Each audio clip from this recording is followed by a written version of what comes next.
Oke kakak-kakak, Assalamualaikum warahmatullahi wabarakatuh. Salam sejahtera, salam damai untuk kita semua.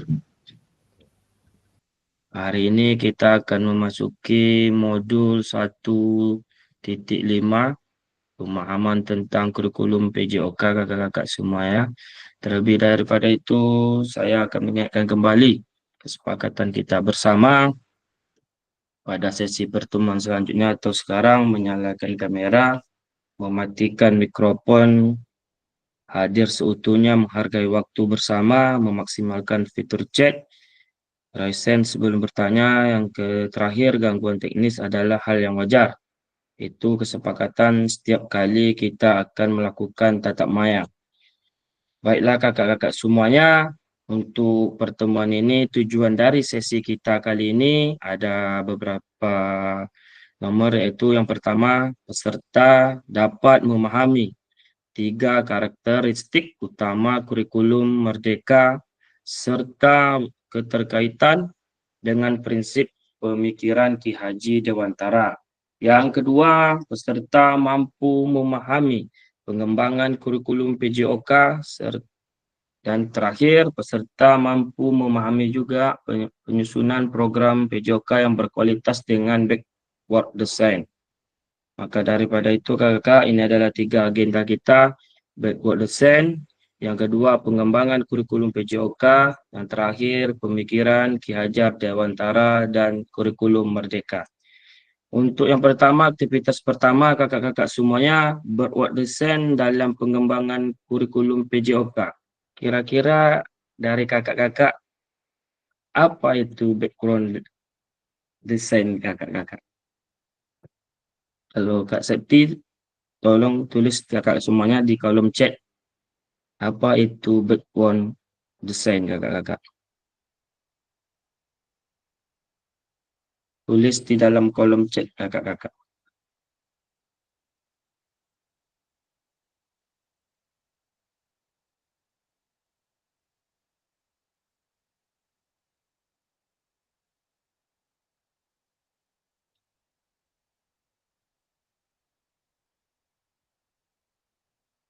Halo kakak semuanya.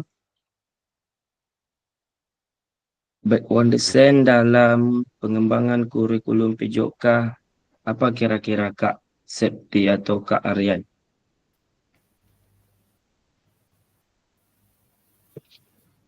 Kak Adel, bagaimana Kak Adel?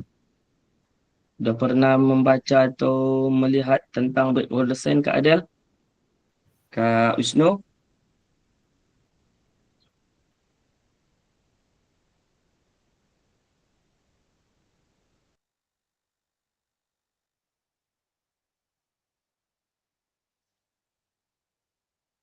Oke kakak-kakak, dan setelah kakak mencari, di sini ada sedikit pertanyaan.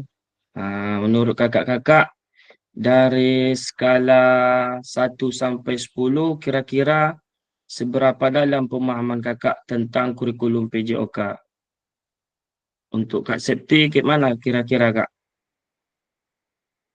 Menurut kakak, skala 1 sampai 10, berapa pemahaman kakak tentang kurikulum PJOK kakak Septi?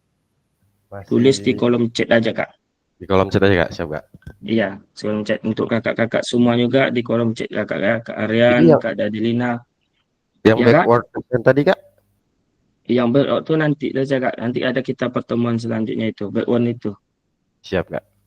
Nah ini aja dulu Kak, untuk menurut kakak, kira-kira berapa pemahaman kakak tentang kurikulum PJOK?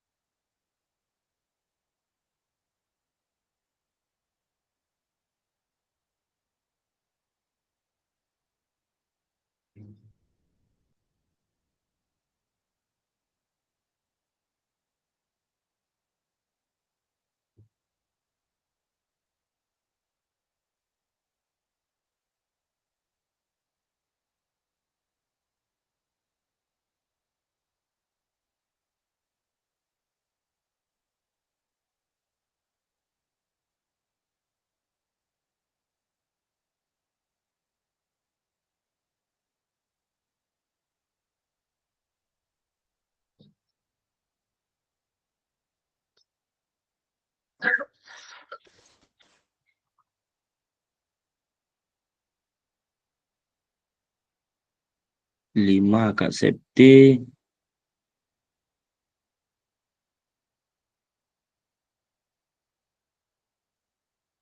5 karena masih butuh banyak penjelasan tentang kurikulum PJOK yang harus saya pelajari. Oke, tuh Kak Septi. 5. Untuk Kak Aryan, Kak Wisnu bagaimana Kak?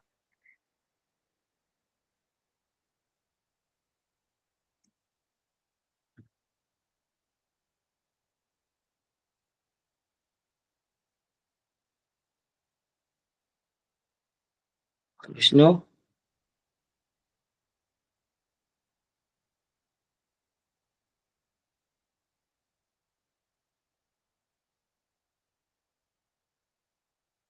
Oke, lanjut.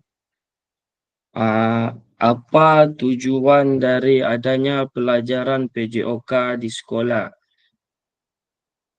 Nah, kembali kita tuliskan di dalam kolom chat kakak-kakak semua ya. Apa tujuan dari adanya pelajaran PJOK di sekolah?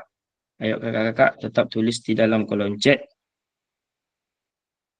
sambil menunggu jawaban yang pertama tadi dari pertanyaan tersebut. Sekali lagi saya jelaskan di sini pertanyaannya, apa tujuan dari adanya pelajaran PJOK di sekolah? Ayo kakak.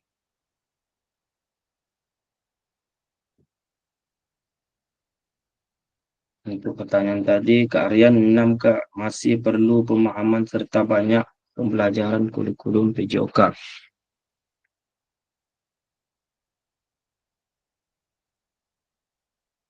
Untuk Kak Aryan Damani, kenapa harus 6 Kak? Kan kakak kan bisa meningkatkannya jadi 7 Kak, Kak Aryan. Atau jadi 8. Kenapa harus 6 Kak Aryan Damani? Iya Kak, karena intinya di dalam pembelajaran itu kan dia tetap harus lebih dikatakan tetap belajar sampai akhir hayat di situ Kak. Oh, sampai akhir hayat. Kalau Kak, terima kasih untuk Kak Aryan Damani. Untuk Kak Wisnu, sama jawabannya sama Kak Septi ada 5. Kenapa kira-kira seperti itu, Kak? Izin Kak, karena aku umur kan baru berapa tahun ini, jadi saya perlu banyak adaptasi lagi dengan metode baru ini Kak. Oke, jadi nanti kita kalau seandainya nanti udah tatap muka, akan banyak mempelajari tentang ini program PJOK atau kurikulum PJOK yang harus kita bahas nanti di pertemuan tatap muka. Baiklah kakak-kakak, untuk Kak Septi, jawaban Kak Septi di kolom chat. Mengembangkan potensi anak secara menyeluruh, baik secara fisik, mental, sosial, emosional, dan moral. Ini adalah jawaban Kakak Septi mengembangkan potensi anak secara menyeluruh, baik secara fisik, mental, sosial, emosional, dan moral. Ini adalah jawaban Kak Septi. Jawaban Kak Septi ini sangat-sangat menarik. Kak Septi, Iya Kak. ada sedikit untuk diskusi kita mengembangkan potensi anak secara menyeluruh baik secara fisik, mental, sosial, emosional dan moral ini kira-kira setelah kakak nanti mempelajari back design ini apakah bisa kita terapkan di sekolah kita Kak? Karena kalau di backward design ini adalah desain mundur adalah sebuah pendekatan dalam perencanaan pembelajaran yang dimulai dari tujuan akhir kakak-kakak yang ingin dicapai. Beda nanti dengan sebelumnya. Kalau sebelumnya kan kita membahas tentang tujuan dulu, baru nanti hasil akhirnya. Kalau ini enggak, kita hasil akhirnya dulu nanti baru yang kita capai, baru nanti tujuannya. Itu adalah nanti backward design, adalah mundur desain mundur. Berarti dalam kurikulum itu atau dari modul yang kita ajar, kita cari dulu hasilnya. Kira-kira seperti itu. Bagaimana Kak Septi mengembangkan nanti backward design ini di kelas Kakak? Dari hasil yang kita capai dulu atau tujuan pembelajaran dulu atau CP dulu? Kayak mana kira-kira Kak Septi? Dari CP dulu ya Kak yang dikejarkan capaian pembelajaran. Kira-kira masuk enggak ke potensi si anak gitu Kak? Oh, dari Karena CP. kayak iya, kayak di kami ini kan di asesmen lagi kayak downgrade gitu Kak. Dari CP nggak kita tujukan dulu dari CP ini kita tuju ke anak apa, ketunaannya apa gitu Kak. Kalau dari CP ini masih belum sesuai, kita turunkan lagi apanya, fasenya. Mm-mm. Jadi untuk di sekolah kakak sekarang apa yang sudah kakak lakukan tentang kurikulum PJOK nih kak? Kata kakak kemarin waktu pertemuan kita itu di dalam pembelajaran PJOK kan dalam seminggu hanya berapa kali kak? 2 kali? Dua kali 1 minggu Kak. 2 kali 1 minggu. Kayak kira-kira kayak seperti apa nanti itu kak pembelajarannya itu kalau 2 kali 1 minggu? Ya kalau pembelajarannya mungkin jarang dikejarkan ke materi ya Kak. Oh, jarang Eh, kejar materi ya kak iya, ya? kalau ke materi cuman gimana ya? Mungkin senggol-senggol dikit aja lah. Jadi kita kayak dimodifikasi tibanya Kak, menyesuaikan tergantung karakter si anak. Kemampuan lah ya Kak, lebih Mm-mm. ke kemampuan si anak. Kalau kayak mungkin bisa materi permainan bola, perkenalan bola besar, bola Iya, kecil, iya. permainan itu buat ke anak-anak yang ringan itu masih bisa. Tapi kalau ke anak yang berat, mungkin kayak lempar tangkap bola gitu aja bisanya Kak. Mm-mm. Berarti setiap kita ingin melakukan praktek, kita haruslah memodifikasi sebagai tujuan pembelajaran gitu, Kak. Iya Kak, Harus kita modifikasi juga, Kak, ya. Setiap pertemuan iya. itu modifikasi, Kak. Hampir kayak gitulah Kak. Karena kalau nggak kita buat kayak gitu, kita terlalu kejarkan ke materi, eh, Mm-mm. takutnya nggak sesuai sama kemampuan anak Kak. Kayak materi permainan bola besar tentang apa nih, permainan bola voli gitu contohnya. Mm-mm. Tiba di anak yang tunadaksa. Anak tunadaksa ini bisa dia buat berdiri aja, berdiri tegak itu udah bersyukur banget gitu Kak. Nah, apalagi Mm-mm. kalau mau ikut dalam permainan, nah itu berat. Mungkin kalau mau untuk ke permainan bola besar, itu Mm-mm. anak-anak yang tunagrahita ringan, Iya. anak tunarungu, anak autis beberapa ada yang bisa gitu Kak. Mm-mm. Berarti kalau dilihat dari penjelasan kakak ini, agak-agak sedikit rumit juga ya, Kak, ya. Dengan setiap kali kita pertemuan, kita modifikasi untuk supaya anak-anak ini tetap menjalani pembelajaran PJOK juga, Kak, ya. Iya Kak, nggak bisa nuntut kayak dulu pernah di sekolah umum kan. Nah, di sekolah umum kita Mm-mm. sesuai dari CP ya kan.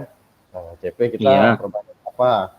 Permainan rakyat. Nah, bisa kayak permainan rakyat lari kemana? Sendal bakia. Bisa semua anak Mm-mm. kita samakan. Tapi kalau kita di SLB nggak bisa Kak. Bahkan di jam olahraga Oh. itu wali kelas ikut turun Kak. Jadi nggak semua anak bisa ikut olahraga. Kadang ada anak yang paham itu bisa kita ajak olahraga. Ada juga anak yang Mm-mm. berat, bahkan kita apa yang kita omong aja dia nggak ngerti gitu loh. Ya kita suruh Iya, baris iya. dia lari ke sana ke sini. Jadi kadang pembelajaran itu nggak fokus Kak. Jadi, Kak, maaf kalau seandainya seperti itu peserta didik kita, haruskah kita tetap mengayomi, umpamanya yang tadi contoh kakak kan ada yang berlari, kata kakak kan, Ya peserta yang lari itu kita panggil, apakah tetap mau seperti itu atau kayak mana, Kak? Solusi dari kakak lah, karena kalau dari alas. saya pribadi, ya kalau dari saya pribadi itu Kak, biasanya setelah megang anak-anak yang bisa dikatakan mandiri, ya kan, Mm-mm. baru saya menuju ke mereka-mereka itu Kak. Nah, paling Mm-mm. kalau yang itu bisa untuk ke lempar tangkap bola, kalau bola kecil kayak bola apa, bola kasti. Nah, kalau yang Iya. untuk permainan bola besar, yang bisa mungkin bola kaki Kak untuk menendang. Kadang disuruh Mm-mm. nendang, tangkap sama dia dibuang. Jadi kayak Berarti wah kita itu memang harus harus fokus juga ya, Kak, ya, jangan terlalu nanti lengah kita, akan susah juga Kak ya. Iya Kak. Nah, Emang pokoknya silap dikit hilang anak itu Kak. iya Kak, iya iya. Oke Kak, terima kasih untuk Iya Kakak Kak. Sehatsi. Untuk Kak Aryan gimana Kakak Aryan? Kak Aryan Damanik apakah masih ada di tempat? Atau masih dengar suara saya Kakak Aryan? Izin Kak, dengar Kak. Halo. Bagaimana tanggapan Kakak tadi tentang kurikulum PJOK ini Kak? Yang tadi kan Kak Septi telah menjelaskan sekian banyaknya, agak iyalah banyak sekali yang harus kita ayomi atau kita masuki. Ini sekarang untuk Kak Aryan bagaimana untuk sekolah Kakak? Apakah sudah menjalani kurikulum Merdeka Kak Aryan? Izin Kak, alhamdulillah sudah berjalan ada 2 tahun Kak. Oh, udah tahu. Berarti kelas 7 ke 8 sekarang ini Kak. Kita mengajar Kakak di SD. SD. SD. Berarti SD kelas berapa itu Kak? Kelas di tinggi? kelas 45, kelas tinggi Kak, 456. 456. Berapa JP itu Kak kalau kira-kira? Ada 40 satu mata Kalau pelajaran. jamnya Kak, hanya 24 Kak, Oh, nah yang 24 Kak ya. per 6 kelas. Oke, Ya per minggu untuk 4 jam. iya iya iya. Oke. Oke Kak ya. Kita lanjut Kak. Di sini slide yang ke-8 ini menurut capaian pembelajaran PJOK Kurikulum Merdeka tahun 2024 Pendidikan Jasmani Kesehatan dan Olahraga atau PJOK bertujuan sebagai pembelajaran bagi peserta didik dalam yang pertama mengembangkan, menerapkan dan mengevaluasi keterampilan konsep strategi gerak yang akan menjadi disposisi untuk berpartisipasi dalam berbagai aktivitas jasmani dengan penuh kepercayaan diri, kompetensi, dan kreativitas. Di sini akan saya bacakan sedikit atau saya jelaskan. Jadi kita sebagai guru PJOK diharapkan bisa mengembangkan dan menerapkan, mengevaluasi keterampilan peserta didik kita melalui beberapa konsep gerak yang penuh dengan kepercayaan diri, kompetensi, dan kreativitas, dan tentunya harus berpusat kepada peserta didik. Ini yang harus kita jalani di dalam pembelajaran PJOK Kurikulum Merdeka. Yang kedua, membantu memberi dukungan mereka dalam memilih gaya hidup sehat dan aktif secara jasmani. Di sini saya akan jelaskan lagi kakak-kakak untuk yang nomor 2. Kita sebagai guru juga bisa menjadi jembatan untuk peserta didik menentukan bermacam-macam konsep gaya hidup sehat yang harus mereka jalani. Tugas kita adalah memberikan kepada mereka dukungan peserta didik dan memberikan juga motivasi akan pentingnya hidup sehat dan dengan berolahraga. Ini adalah untuk pembelajaran PJOK. Berarti untuk semua pembelajaran PJOK di dalam kelas kita, tetap kita sampaikan juga materi tentang gaya hidup sehat di dalam berolahraga.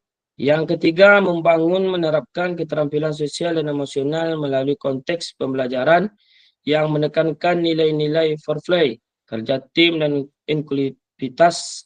Dan yang keempat terakhir, menanamkan apresiasi dan mengembangkan sikap positif untuk aktif secara jasmani sepanjang hayat sebagai upaya peningkatan kualitas hidup. Ini adalah penjelasan nomor 3. Dan juga kita harus bisa membimbing peserta didik dalam mengelola emosi peserta kakak-kakak dan penerapan di kehidupan sehari-harinya. Di sini mental kepada peserta didik harus kita olah juga karena di dalam mental itu akan terdapat nanti untuk penerapan dalam kehidupan sehari-harinya. Di sini nanti kakak sebagai kita lah sebagai guru akan menerapkan juga untuk mengelola emosi peserta didik kita di dalam kehidupannya sehari-hari. Yang terakhir, kesimpulan dari nomor 3 ini, capaian di atas adalah bagaimana kita harus menanamkan sikap positif untuk aktif dalam olahraga dan menjaga kesehatan sepanjang hayat sampai di luar konteks pendidikan yang mereka jalani atau dalam konteks lainnya ketika peserta didik hidup membaur di kehidupan sosial masyarakat. Berarti di sini di dalam konteks ini pendidikan mereka juga harus berkehidupan sosial kepada masyarakat, saling silaturahmi lah utamanya dalam pembelajaran PJOK ini. Selanjutnya kakak-kakak, mari berdiskusi sesuai pertanyaan pada slide berikutnya. Silakan tulis di kolom chat atau resen untuk menyampaikan pendapat kakak-kakak. Nah, ini yang pertanyaan pertama kakak-kakak. Bisa kakak tulis di dalam kolom chat kakak-kakak ya. Terlepas dari kurikulum apapun, apakah selama ini kakak-kakak sudah memahami dengan baik tujuan mata pelajaran dan menjadikannya sebagai acuan? Nah, untuk ini tulis di dalam jawabannya di dalam kolom chat ya kakak-kakak. Oke kakak semua ya, Kak Aryan, Kak Septi, Kak Wisnu, silakan tulis pendapat kakak kurikulum. Bisa dengar suara saya kakak? Atau masih putus-putus? Bisa Kak? Oke kak, silakan tulis di dalam kolom chat kak ya. Untuk waktu durasinya sekitar 5 menit atau 10 menit kak ya. Terlepas dari kurikulum apapun, apakah selama ini kakak-kakak sudah memahami dengan baik tujuan mata pelajaran menjadikan sebagai acuan? Oke kak, silakan kak. Nanti kita diskusikan lagi.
Terlepas dari kurikulum apapun, apakah selama ini Bapak sudah atau kakak-kakak sudah memahami dengan baik tujuan pelajaran dan menjadikan sebagai acuan? Kak Septi kurang memahami karena masih harus belajar dan berbagi ilmu ke teman-teman. Untuk kakak-kakak yang lainnya, bagaimana? Kak Aryan?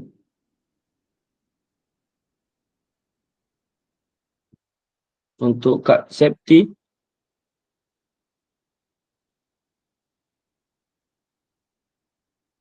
Halo Kak Septi? Iya Kak. Maaf Kak, ini kakak ini apanya SD atau SMP Kak? Kami kalau di SSLB itu. SLB itu dari SDLB, SMP, SMA Kak. Oh, ada 3 situ Kak ya? Iya, dari 3. Jadi Berarti ketiga-tiga itu kakak yang mengajari? iya Kak. Berapa rombel itu kak kalau SD gabung atau harinya kayak mana masuknya? Umpamanya kalau SD pagi atau SMP siang. Digabung Kak, karena kalau kita per rombel kadang nggak ketemu Kak untuk kayak kita membuat sebuah permainan gitu kan. Mm-mm. Kan dari rombel per ketunaan nih. Anggap dari Iya. tunagrahita. Dari tunagrahita ada 8 anak. Anggap 8 Mm-mm. anak. Dari 8 anak ini yang bisa dikatakan mandiri kemungkinan 4 Kak. Nah, yang 4 lagi bisa dibilang gimana ya? Agak kurang gitu Kak. Jadi kalau biar lebih efektif untuk ke permainan mungkin saya buat sekali jalan aja gitu Kak. Itu kita yang mengatur atau memang ada dari kepala sekolah atau dari dinas kayak gimana itu kak? Hmm, itu dari kita sendiri sih Kak. Dari kita sendiri. Ya, nggak Ya. ada ya. Mungkin kalau dari sekolah yang lain ya Kak, dari SLB lain Mm-mm. yang banyak peserta didiknya, itu per ketunaan mereka ambil Kak, kayak per rombel gitu kan. Mm-mm. Karena bisa dibuat gitu, kadang-kadang kayak dari inilah dari Kak Ira itu, dia sekali bawa kadang 5 anak dalam satu pembelajaran, sekali pembelajaran itu 5 anak. Nah, itu bisa dia Iya. buat kayak apa, tunanya apa. Karena di sana muridnya banyak Kak, jadi bisa disesuaikan kayak yang ringan-ringan bisa untuk ini, nanti yang berat ke olahraga ini gitu kan. Maaf kak, saya tanya apa? Jadi pembelajarannya umpamanya yang SD kan kata ada kak, ada SD, ada SMP, ada SMA, ya kan? Iya Jadi Kak. materi pembelajaran anggaplah nanti kita belajar untuk anggap sepak bola. Kalau SMP SMA ini sama juga kak sepak bola. Iya Kak, bisa makan. Mungkin Oh, di sama oh, ya, tapi ada juga yang beberapa kayak apa potensi anak ini, kayak potensi anak ini lebih ke tenis meja. Mungkin untuk mengejarkan materi ke sepak bola dulu, hmm, setelah materi sepak bola terkejar buat dia, lanjut ke apa dia ke tenis meja gitu Kak. Latihan tenis hmm. meja gitu. Jadi nggak terfokus ke materi, apa yang perlombaan apa yang bisa dibawa sama dia, nah itu yang kita gali terus Kak. Gitu. Berarti menggabungkan antara SD, SMP, SMA itu dalam satu pertemuan kak ya, Iya Kak. dengan materi yang sama. Iya, cuman kalau SMA kami kan 2 anak, Iya.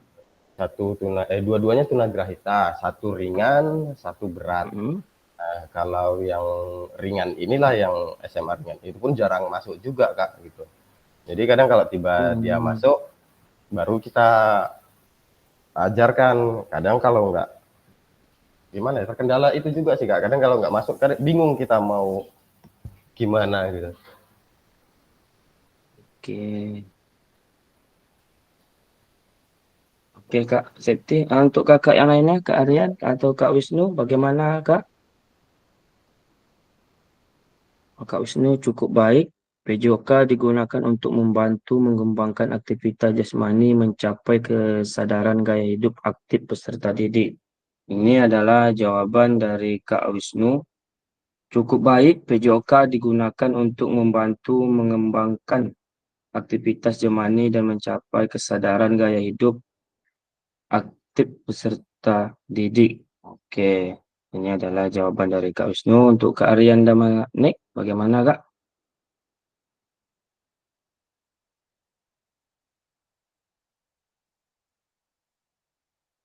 Oke, untuk itu kita lanjut lagi pada slide selanjutnya kakak-kakak. Ah, slide selanjutnya yaitu dalam konteks kurikulum Merdeka, apakah tujuan-tujuan ini bisa dicapai kakak-kakak? Ayo kak, di kolom chat aja kak. Dalam konteks kurikulum Merdeka, apakah tujuan-tujuan ini bisa dicapai? Macam Kak Septi itu kan agak susah tuh. Bagaimana kira-kira kak? Apakah tujuan-tujuan yang kakak pelajari kurikulum itu apakah bisa tercapai di pembelajaran kakak? kakak-kakak semuanya.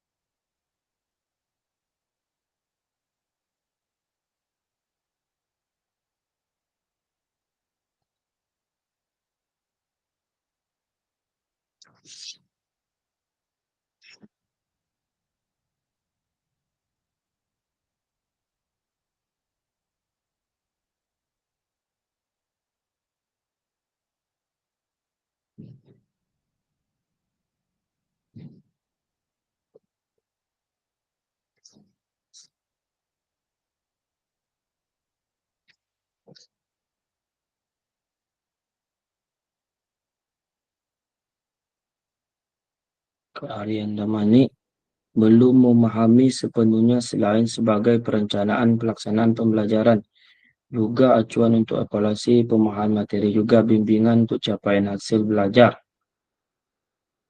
Ini jawaban dari kakak Aryan Damani. Untuk selanjutnya Kak, di dalam konteks kurikulum Merdeka, apakah tujuan-tujuan ini bisa dicapai Kak? Tulis di dalam kolom chat Kak. Oke, untuk Kak Septi belum bisa tercapai. Nah, ini Kak Septi. Untuk Kak Septi, di dalam konteks kurikulum Merdeka, apakah tujuan-tujuan ini bisa dicapai? Belum bisa tercapai, kata Kak, jawaban Kak Septi. Jadi Kak Septi udah berapa tahun kira-kira Kak Septi mengajar Kak? Baru 3 tahun lebih lah Kak, hampir 4. Di sekolah SLB ini Kak ya? Iya, Kak. Jadi Kak, sedikit dalam konteks kurikulum Merdeka ini kan tadi Kakak menjawabnya belum bisa tercapai. Karena apa Kak? Apa karena sulit untuk memahami CP-nya atau tujuan pembelajarannya sulit untuk dikembangkan atau gimana Kak? Atau sulit pada siswanya gitu? Lebih sulit ke siswanya ya Kak. Mungkin kalau kayak dari CP, kita sebagai orang olahraga ya Kak, guru PJOK ini Iya, dari dulu kita sudah memahami pembelajaran olahraga yang seperti apa, yang bagaimana gitu kan. iya.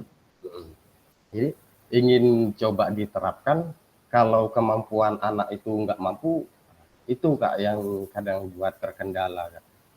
Kemampuan anak inilah yang bikin kita kadang buat belum tercapainya ke kurikulum gitu Kak. Untuk kearian di mana, gimana Kak? Tanggapan Kakak tentang kurikulum ini Kak? Apakah bisa dicapai selama Kakak mengayomi peserta didik di kelas-kelas Kakak untuk kearian Damani? Alhamdulillah Kak, sudah hampir tercapai ya Kak. Karena di situ lebih memiliki alur dan pengembangan peserta didiknya itu lebih memberikan kebebasan kepada peserta didik di dalam pengembangan minat belajar mereka Kak. Oke, berarti kalau seandainya di dalam peserta didik umpamanya kuranglah Kak memahami tentang pembelajaran pada hari itu, apakah kita akan tetap memberikan suatu materi yang lebih kepada peserta didik atau bagaimana solusi dari Kakak kira-kira? Supaya tujuan pembelajaran ini kita tetap bisa tercapai walaupun dengan ya mungkin apalah masih belum standar lah kira-kira seperti itu Kak. Tentunya dengan pembelajaran yang bisa diberikan dengan dalam istilah permainan bisa pengelompokan antara eh, kemampuan peserta didik dibagi sesuai dengan eh, pemerataan peserta didik. Jadi yang Hmm, siswa yang tidak mampu nanti dapat dibantu oleh temannya, Kak. oke. Oke Kak, terima kasih untuk Kak Aryan Damani dan Kak Septi. Bagaimana Kak Wisnu sendiri bagaimana tanggapan Kakak Kak dalam konteks kurikulum Merdeka? Apakah tujuan ini bisa kita capai Kak Wisnu?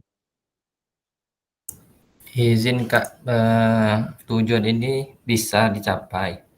Iya, Kan dengan memberikan keleluasaan pada pendidik, peserta didik untuk dalam menciptakan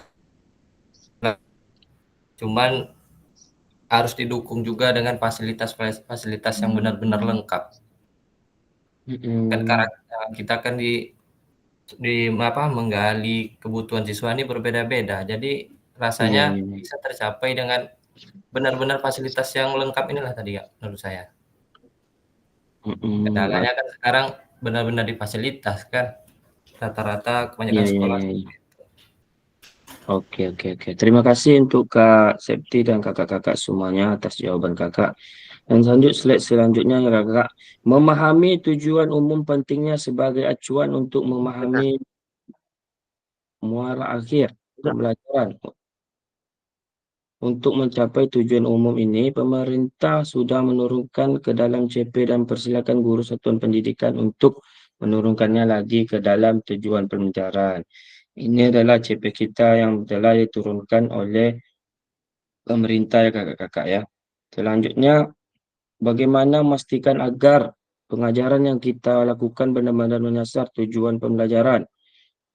Karena seringkali pengajaran langsung fokus pada materi atau aktivitas apa yang harus dilakukan oleh murid. Nah, ini yang harus kita lanjutkan kakak ya. Ini proses background design dalam pengembangan kurikulum secara umum ada 3 tahap kakak-kakak. Yang pertama, mengidentifikasi capaian pembelajaran. Nah, ini yang mengidentifikasi capaian pembelajaran. Yang kedua, menentukan metode penilaian. Dan yang ketiga, merencanakan pengalaman belajar dan strategi pembelajaran. Baiklah kakak-kakak, alur proses ini adalah bagaimana kita bisa memastikan tujuan pembelajaran dapat dicapai oleh peserta didik. Nah, ini dari proses background-nya, bagaimana memastikan tujuan pembelajaran yang dapat dicapai oleh peserta didik secara mandiri tanpa kita jelaskan di Kakak, pelajaran. siapa Itu adalah proses background design dalam mengembangkan kurikulum. Berarti di sini peserta didik bisa memastikan Kak tujuan pembelajarannya dapat dicapai oleh peserta didik sendiri secara mandiri tanpa kita jelaskan di awal pembelajaran. Kira-kira kakak-kakak semuanya, apakah dengan proses background design ini yang belum kita pelajari udah kakak buat tapi tidak tahu namanya apa, kira-kira udah ada Kak Step atau Kak Wisnu? Mana Kak Wisnu? Di sini kan dijelaskan tujuan pembelajaran dapat dicapai oleh peserta didik secara mandiri tanpa dijelaskan di awal pembelajaran. Kira-kira gimana Kak Wisnu? Apakah udah pernah kakak terapkan di pembelajaran kakak? Izin Kak, mungkin beberapa sudah bisa diterapkan, tapi kayaknya belum sadar aja kalau itu background design karena belum tahu sebenarnya sebelumnya kan apa itu background design itu tadi. Di tahap-tahap ini background design ini yang pertama langkah-langkahnya itu yang pertama Kak, mengidentifikasi capaian pembelajaran secara umumnya ya, dan menentukan metode penilaian, merencanakan pembelajaran atau belajar strategi pembelajaran. Berarti kalau seandainya ada anak-anak seperti itu yang telah kita pelajari, berarti sudah masuk di tahap proses background design. Untuk Kak Septi, bagaimana nih Kak proses background design ini dalam pengembangan kurikulum secara umum Kak? Kan ada 3 tahap nih. Dari 3 tahap ini apakah sudah pernah kakak pelajari atau kakak tanpa menyadari lah bahwasannya background design ini telah dibuat oleh anak-anak itu yang biasanya didotamikan ya, mandiri tanpa dijelaskan awal pembelajaran Kak. Bagaimana Kak Septi kira-kira? Karena ini yang disulit ini adalah pembelajaran Kak Septi dari sekolah yang sangat luar biasa aktifnya. Kira-kira bagaimana Kak? Izin Kak, mungkin udah gimana ya Kak, udah berjalan tapi karena belum pernah mempelajari background design ini jadi kita belum mengerti gitu Kak. Kayak yang contoh permainan gitu kan, anak ini dijelaskan bagaimana cara permainannya, sedikit banyak sudah memahami ya, beberapa yang anak-anak ringannya itu sudah bisa memahami permainan ini bagaimana gitu kan. Jadi itulah. Iya betul sekali. Karena background design ini Kak, kalau saya lihat dari hasilnya fokusnya pada yang pertama, yaitu fokus pada hasil. Dengan memulai dari tujuan akhir, pembelajaran menjadi lebih terarah dan efektif. Dan yang ketiga, dalam background dosen ini sangat penting relevannya setidak aktivitas pembelajaran dirancang untuk mendukung pencapaian tujuan yang telah ditetapkan atau yang telah diterapkan. Yang terakhir, evaluasi yang tepat. Alat penilaian yang dibuat sejak awal memastikan bahawa pembelajaran telah mencapai tujuan yang diinginkan. Apabila tujuan terakhir, maka itulah hasil pembelajaran. Sukses nak kita mengembangkan materi kita pada hari ini. Bisa tak siswa ini tanpa kita kasih arahan, tanpa kita kasih pembelajaran, siswa ini sudah mengerti, bisa tak peserta didik ini menguasai pembelajaran pada hari itu. Itu adalah backward design yang bisa diartikan sebuah pendekatan dalam perencanaan pembelajaran yang dimulai dari tujuan akhir yang ingin dicapai. Jadi pada umumnya kakak-kakak di sini telah dijelaskan proses backward design ini, pengembangan kurikulumnya dimulai dari tujuan akhir yang ingin kita capai, baru nanti kita turun dari angka 3 ke angka 2, dari angka 2 ke angka 1. Berarti capaian tujuan baru capaian pembelajaran. Itu adalah proses dari backward design. Untuk Kak Arianda Manik, bagaimana Kak proses backward design ini dalam pengembangan kakak di sekolah kakak? Ada 3 tahap ini Kak: mengidentifikasi capaian pembelajaran, menentukan metode penilaian, merencanakan pengalaman belajar dan strategi. Apakah sudah pernah kakak terapkan di sekolah kakak? Bagaimana Kak Arianda Manik? Izin Kak. Halo Kak. Ini Kak, tentang Sudah Kak. ini. Iya Kak? Ada suaranya Kak? Masih kurang dengar Kak? Halo Kak. Alah, Jaringannya kurang bagus saya Kak. Halo Kak. Oke. Sudah Kak. Oh sudah. Jadi udah bisa siswa ini tanpa kakak kasih komando atau kasih arahan, apakah siswa ini udah bisa mempelajari pembelajaran yang belum kakak ajarkan di sekolah? Kira-kira gimana Kak? Apakah ada siswa seperti itu dari sekian banyak siswa? Beberapa kecil diantaranya mereka itu karena memiliki panduan buku juga LKS, mereka membaca, kemudian nanti di awal pembelajaran nanti kita sampaikan kira-kira pemahamannya, kita evaluasi, dan mereka merespon dengan baik. Alhamdulillah beberapa peserta didik mampu untuk bertanya, kemudian dia mengembangkan kembali pembelajaran hari itu Kak. Ini kalau seandainya nanti Kak, kira-kira di pembelajaran hari itu kita sebagai gurunya tidak tercapai pembelajaran itu, umpamanya dalam sepak bola, ambil penilaian keterampilan menggunakan kaki bagian dalam, passing kaki bagian luar. Apabila tidak tercapai hal itu, apa yang harus kita lakukan sebagai gurunya Kak? Apakah tetap memberikan hal latihan seperti itu lagi, menendang dengan kaki bagian dalam, atau dengan cara lain supaya tujuan akhir pembelajaran ini tercapai kira-kira Kak? Bagaimana Kak Arianda Mani? Biasanya kita lakukan evaluasi Kak, sesuai dengan kemampuan belajar peserta didik. Kemudian nanti apabila dia memang di capaiannya itu tidak sesuai dengan yang kita harapkan, maka kita ulang kembali dari mana batasan ia mampu, kemudian mengadakan perbaikan atau menambahkan waktu luang apabila ada kesempatan untuk memberikan pembelajaran berikutnya, Kak. Oke, terima kasih untuk Kak Arianda Mani. Untuk Kak Septi, Kak Septi ini yang agak susah nih. Bagaimana Kak Septi kira-kira Kak Septi? Ya, Jika tidak tercapai lah ini tujuan pembelajaran akhir kakak, ini kan Kak Septi ini kan yang memang begitu sulit untuk mengembangkan potensi anak ini. Dan yang kedua, bagaimana nanti kita sebagai guru mencari solusi supaya peserta didik yang kita ayomi ini bisa sedikit meningkatkan tujuan atau capaian pembelajaran kita, Kak. Gimana Kak Septi? Karena Kak Septi ini luar biasa. Kalau untuk sebagai tenaga pendidik sangat luar biasa kesabarannya menghadapi anak-anak seperti itu ya kan Kak Septi? Izin Kak, kalau dalam pembelajaran tidak tercapai mungkin bisa diulang kembali Kak, diulang lagi. Jadi kayak untuk pembelajaran yang kedepannya masih belum dijalankan, kayak seperti Kak bilang tadi, teknik menendang dengan kaki bagian dalam. Kalau anak ini belum bisa, kita ulangin lagi karena dalam satu pertemuan itu belum bisa untuk mereka melakukannya. Jadi coba lagi dalam satu pertemuan, kalau di pertemuan berikutnya kita ulas lagi, di pertemuan berikutnya itu kita ulas lagi materi kemarin, masih ingat nggak anak ini bagaimana teknik menendang dengan kaki bagian dalam. Kalau kira-kira bisa masih ingat gitu Kak.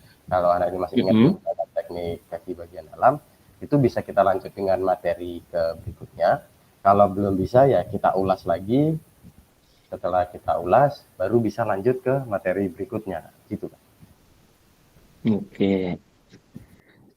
Jadi maaf Kak Septi, berarti kalau pembelajaran Kakak ini modulnya tetap sama atau ada 3 modul Kak Kakak mengajarin? Yang ke SD, SMP, SMA itu?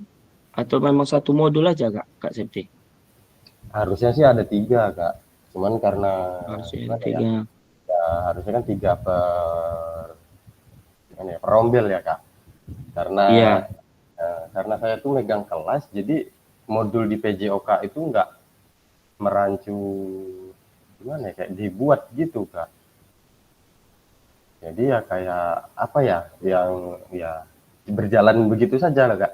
Apa ya, untuk anak ini kita coba untuk olahraga ini, untuk anak ini olahraganya ke sini, gitu aja Kak. Karena terlalu banyak kali. Iya agak rumit Kak, tambah ya. Agak rumit kan? Iya, tambah anak yang kayak gitu. Saya pun megang kelas, jadi di materi PJOK tuh nggak ada kayak buat CPATP-nya. Jadi buat ya kayak gimana guru kelas lah Kak gitu Kak. Berarti ya agak berat juga Kak ya, sebab Kakak memegang kelas lagi kan gitu. Iya Kak, megang kelas, tambah lagi di olahraga. Nah, jadi kayak beban itu double-double. Jadi cuma guru PJOK itu cuma di Dapodik aja Kak, aslinya enggak gitu. Oh gitu ya Kak, jadi kayak mana nanti itu kalau masalah ADM-nya?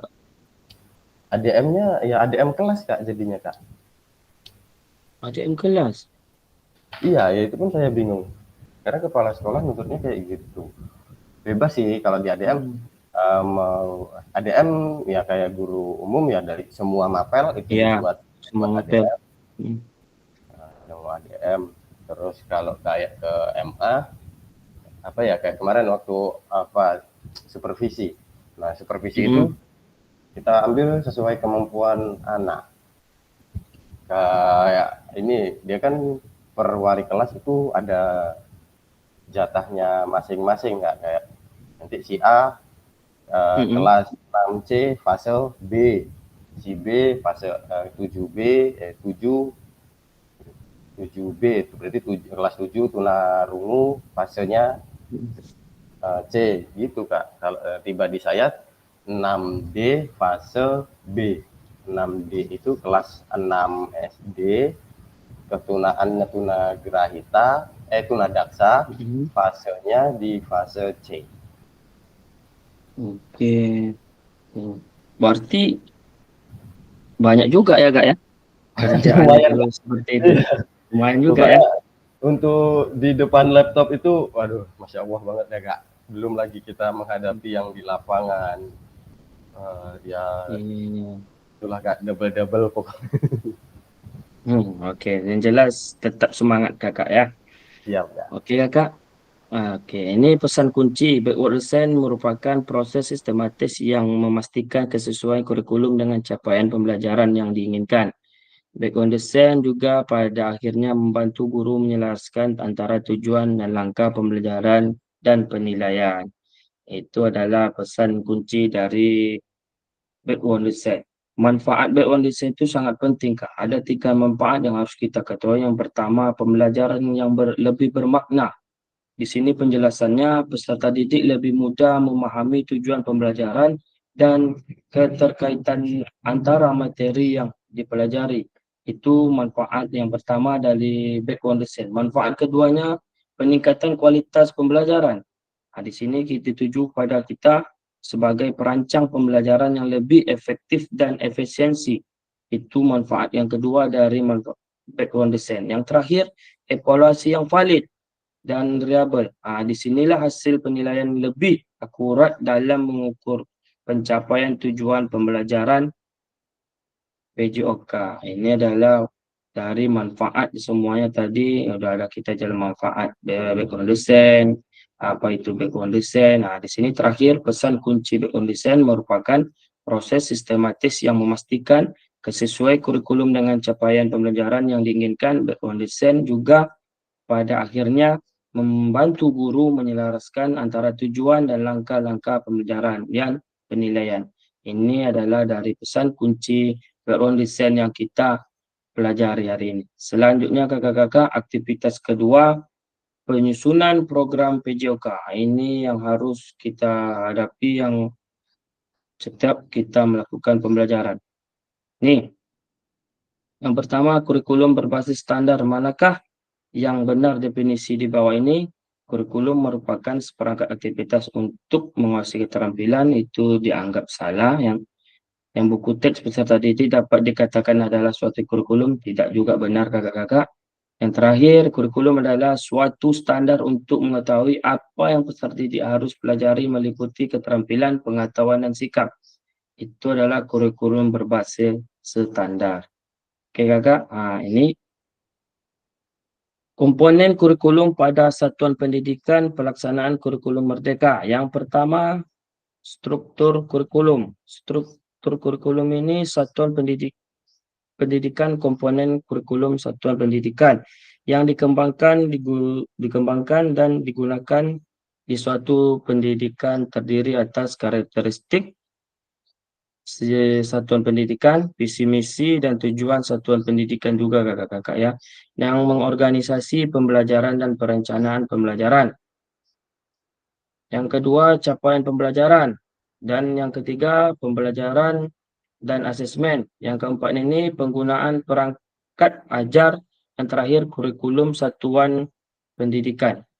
Di situ telah dijelaskan komponen-komponen kurikulum satuan pendidikan pelaksanaan kurikulum merdeka. Jadi setiap kita mengajar, inilah yang nanti ada 5 struktur kurikulum, capaian pembelajaran dan asesmen, penggunaan perangkat ajar, kurikulum satuan pendidikan. Di sini ada sedikit penjelasan kurikulum satuan pendidikan, kurikulum satuan pendidikan yang dikembangkan digunakan di satuan pendidikan terdiri atas karakteristik satuan pendidikan, visi misi, tujuan pendidikan, perorganisasian pembelajaran, dan perencanaan pembelajaran.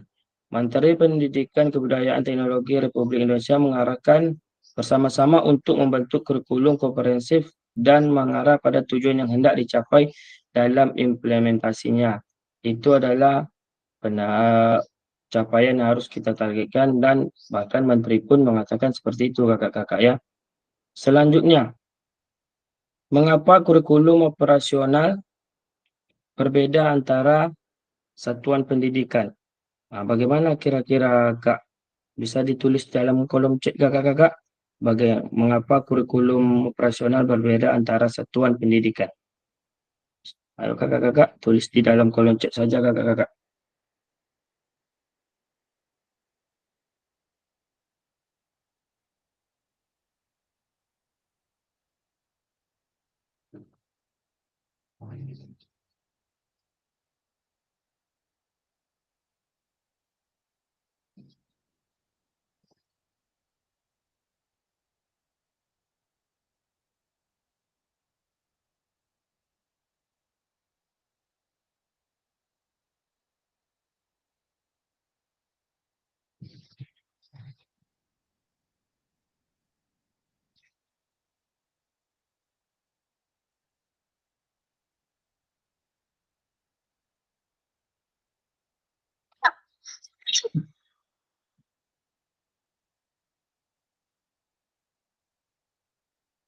Mengapa kurikulum operasional berbeda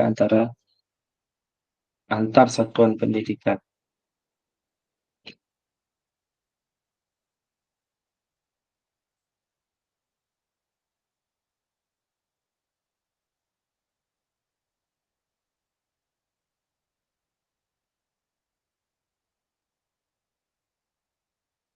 Oke, keareaan demanik karena karakter dan kondisi berbeda di tiap-tiap sekolah atau tidak sama. Oke, terima kasih jawabannya untuk Kakak Aryan Damanik.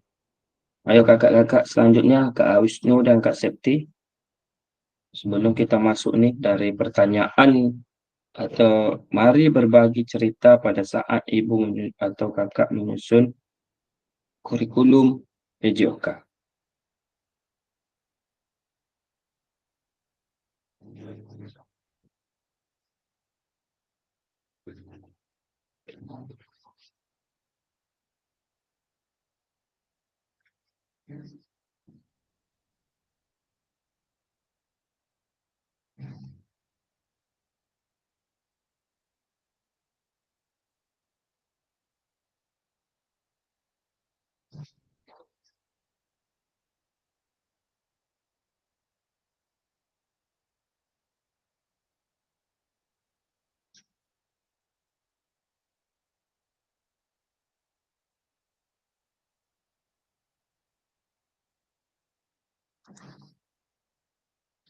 Selamat datang Kak Martawati.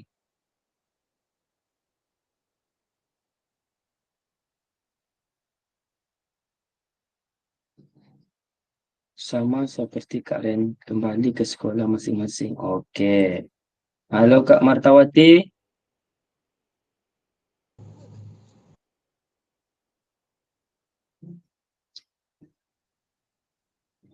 Oke kakak. Ya Kak, Untuk lagi di kakak-kakak. jalan Kak, baru pulang dari sini Kak. Oke, tetap lanjut ya kak ya. Jangan lanjut aja kak. Tetap mengikuti aja. Kak, tetap menyimak Kak. Oke, Kak. Oke. Terima kasih untuk Kak Martawati. Oke, kakak-kakak semuanya. Mari berbagi cerita pada saat Bapak Ibu menyusun kurikulum PJOK. Untuk mengingatnya kembali kakak-kakak, catat ketik di kolom chat aja kak. Mari berbagi cerita pada saat Ibu menyusun atau Bapak Ibu menyusun kurikulum PJOK. Ayo kakak-kakak, 5 menit. Kak Septi, Kak Aryan Damani, Kak Wisnu, mari berbagi cerita pada saat Bapak Ibu menyusun kurikulum PJOK. Tulis di kolom chat aja kakak-kakak.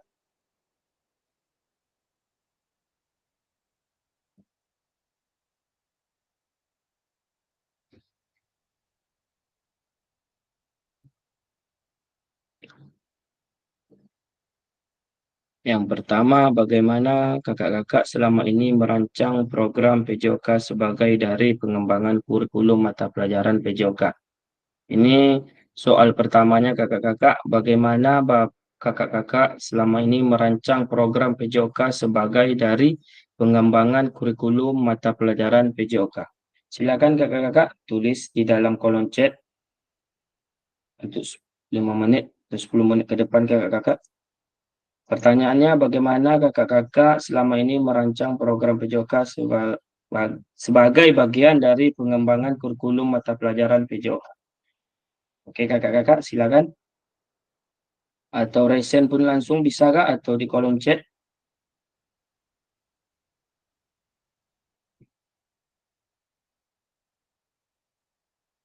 Ayo kak.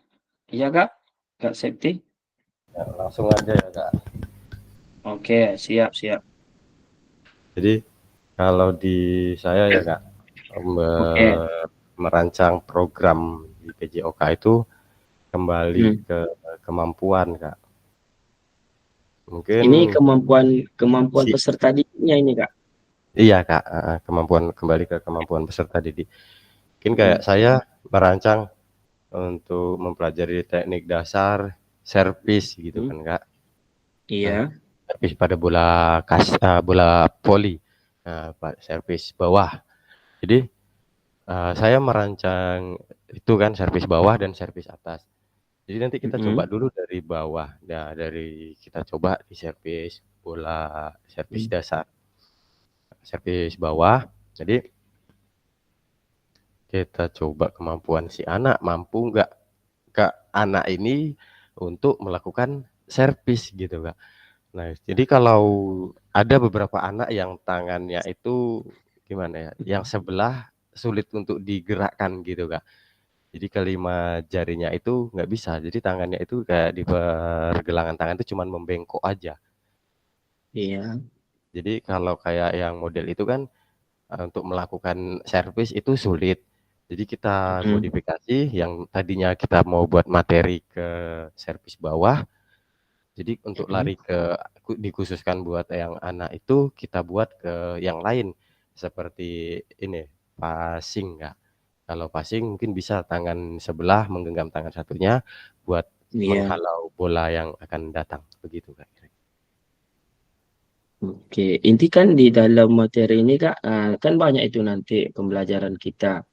Umpamakan kita hitunglah dari bab 1 sampai anggaplah semester awal ini bab 1 sampai bab 5.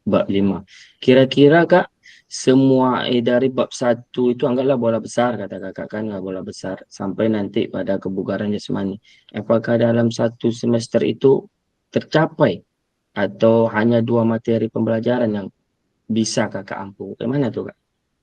Kan ini kan Enggak. sesuai dengan kurikulum juga nanti mata pelajaran Kakak. Kan di situ kan sudah dijelaskan juga. Bagaimana Kakak? Kalau untuk tercapai ke semua peserta didik berat ya Kak. Karena kembali ke kemampuan si anak ini. Mungkin kalau ke beberapa peserta didik bisa tercapai gitu Kak. Ya dari bola besar, bola kecil, nah itu mungkin dari cabang-cabangnya lah, dari cabang-cabang bola besar. Itu beberapa anak yang mandiri bisa, mungkin bisa untuk tercapai kayak teknik-teknik dasar. Nah, tapi kayak untuk yang anak autis, apalagi yang hyperaktif, nah itu sulit buat terkejar. Kok semua materi, bahkan untuk mengajar dia ke dalam satu materi itu aja kadang sulit, cukup sulit gitu Kak. Kak, sedikit untuk anak-anak yang terlalu aktif ini memang aktifnya seperti kayak mana seperti aktifnya ini? Apakah memang tidak bisa kita kontrol atau dia berlari ke sini ke sana atau kayak mana tuh kira-kira Kak? Iya, dia gimana ya? Tergantung mood dia lagi Kak kalau kontrol. Kadang kita dia lagi nggak mood, kita ajak buat berolahraga itu nggak mau Kak ya, dia aktif lari ke sana ke sini. Kadang kawannya yang lagi olahraga lain direbut gitu, kayak lagi main bola direbut bolanya, dibawa lari. Nah, jadi terus ada lagi yang nggak mau belajar, diam aja, bahkan ada yang sampai nangis teriak-teriak, tantrum tanpa sebab akibat itu Kak, mau dia kayak gitu. Jadi kalau kayak yang tantrum itu kami biarkan dulu Kak. Setelah habis tenaga dia, kita tanyakan, kita kasih bola, mau nggak untuk berolahraga, mau nggak untuk melakukan ini itu. Kalau kira-kira dia mau, bisa kita lanjutkan. Tapi kalau kira-kira dia menolak, nggak bisa kita lanjutkan Kak. Oke, ini maaf sedikit cerita nih tentang Kak Septi karena saya ingin tahu bagaimana Kak Septi menghadapi peserta-peserta seperti ini kan gitu. Iya, siap. Apalagi ini, apalagi selama merancang program PJOK ini sangat sulit kalau Kakak Septi aja berurusan atau menghadapi peserta-peserta seperti ini kata kakak-kakak kan. Otomatis nanti capaian kita itu tak semua atau tidak berimbang lah yang dengan kita dapatkan kan gitu kira-kira Kak Septi ya. Iya Kak. Apalagi kakak ini memegang bisa dikatakanlah satu kelas SMP, SD dengan SMA. Itu kan hal-hal yang agak sulit. Saya pikir kakak memegang hanya SLB tentang untuk sekolah SD aja. Rupanya digabung SMP, SMA. Itu kan agak tingkatan yang sulit. Apalagi nanti di dalam mata pelajaran PJOK ini kan banyak segi untuk meningkatkan fisik dan mentalnya, untuk keterampilannya lah kira-kira. Jadi Kak sedikit asesmennya ini tentang asesmen kan kita sekarang belajar tentang asesmennya ada juga kan. Kira-kira asesmen yang harus kakak cari bagaimana ini kak dengan peserta kakak seperti ini? Penilaian terakhirnya lah kira-kira kak. Asesmen apakah itu dengan tertulis aja semuanya atau sebagian melakukan keterampilan kak? Kalau di asesmen kadang kita buat gimana ya Kak, mungkin bisa kita kejarkan ke materi, tapi di dalam pengajarannya kita kembalikan ke sesuai kemampuan anak. Di materi pun nggak terlalu tinggi ya Kak, kayak di jatah saya tuh bagian 6D tunadaksa. Nah itu, anak Mhm. itu kan bisa berdiri tegak, itu udah bersyukur, kadang bahkan dia untuk memegang bola itu nggak bisa diam. Tangan dia tuh buat apa, kayak mana ya, gerak-gerak terus gitu loh, Kak. Oke, iya, Tangannya iya. nggak bisa diam. Jadi kayak itu, mungkin kayak di asesmen pembelajaran lempar tangkap bola dari jarak sekian meter, baru nanti bertambah lagi ke sekian meter. Nah, di asesmen bisa kita buatkan gitu, tapi di dalam metode pengajarannya kita coba dulu dari jarak dekat. Kalau memang jarak yang di asesmen itu ada sekitar sampai 5 meter, kira-kira nggak sanggup anak ini buat melempar sampai dengan jarak segitu, ya itu nggak akan kita lakukan, Kak. Gitu. Oke, oke, oke. Oke, Kak. Terima kasih untuk Kak Septi atas Ya, jawaban Kakak. Sangat menarik sekali untuk mendengarnya. Nantilah kita pas tatap muka cerita banyak ya, Kak. Untuk Kak Aryan Damani, bagaimana kira-kira, Kak? Bagaimana tanggap Bapak kakak-kakak merancang program PJOK sebagai bagian dari pengembangan kurikulum mata pelajaran PJOK? Bagaimana Kak Aryan Damani? Langsung aja ya Kak, Oke, izin silakan, Kak. silakan, silakan. Tentunya ini kalau menyusun perangkat pembelajaran ini jatuhnya ini Kak, itu dibutuhkan Perangkatnya dulu. pertimbangan dari sosial masyarakatnya, dari letak sekolah kita, kemudian kebutuhan minat belajar peserta didiknya, dan kemampuan rata-rata peserta didik baik di fisiknya dan keterampilan motoriknya Kak. Biasanya seperti itu Kak. Oke, biasanya Kak ya. Berarti itu udah kakak tuliskanlah dalam kurikulum PJOK kita Kak ya. Karena Iya. kurikulum PJOK kita ini agak rumit-rumit juga kan kalau kita lihat. Oke, kakak-kakak semuanya terima kasih atas jawaban kakak. Untuk selanjutnya yang pertanyaan nomor 2 kakak-kakak, apa saja yang selama ini kakak-kakak anggap menjadi sesuatu yang bernilai untuk dipelajari murid kelas PJOK kakak? Nah, bagaimana kira-kira kak? Apakah resign langsung atau tulis di kolom chat? Apa saja selama ini kakak-kakak anggap menjadi sesuatu yang bernilai untuk dipelajari murid di kelas PJOK kakak? Ayo kakak-kakak semua ya. Bisa resign langsung, bisa dengan tulis di kolom chat.